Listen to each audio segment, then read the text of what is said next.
Beautiful old city.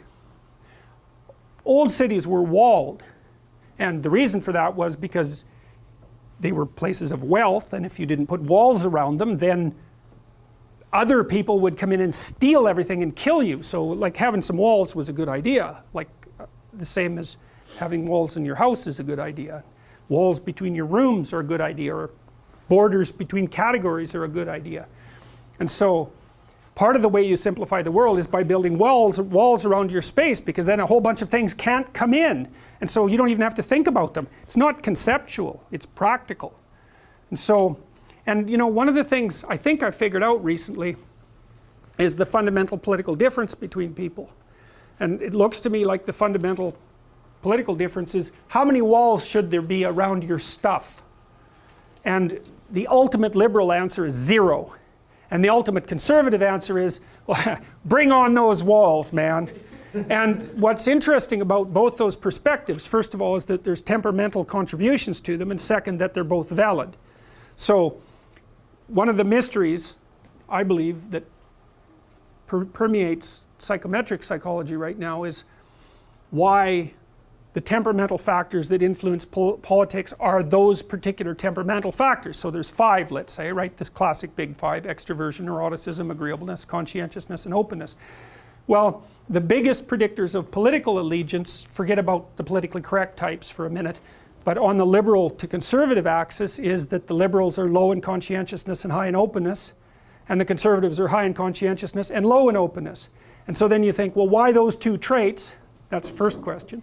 And the second question is, why those two traits together, given that they're not very highly correlated, right? They're really quite independent.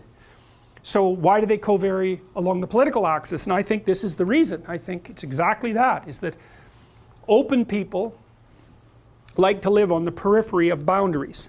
And they like to break boundaries between things, because interesting things happen when you think a different way, when you think outside of the box, so to speak. That's what open people do. They always think outside of the box, no matter what box you put them in.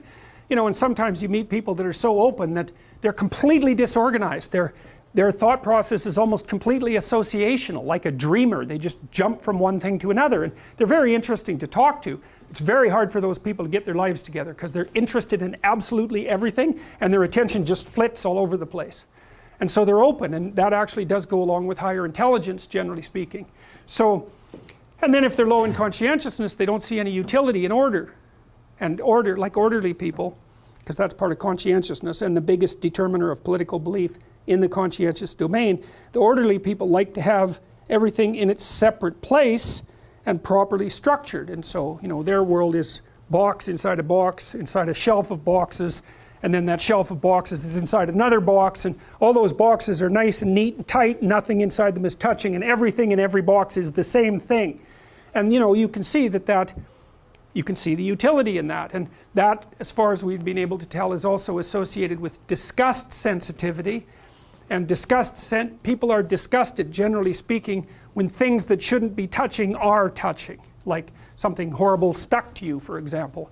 That produces a very visceral sense of disgust, and it's a boundary violation, because that's what disgust is. It's indexes a boundary violation, and how separate people should be from one another as individuals or in groups is an entirely debatable issue, because there's huge advantages when people mingle and mix, and there's huge dangers when people mingle and mix. And so at some point you say, well, the dangers are overwhelming the positives, and at another point you say, well, the positives are overwhelming the dangers, and you have a continual argument about that with yourself, but more importantly with people who have different temperament than you.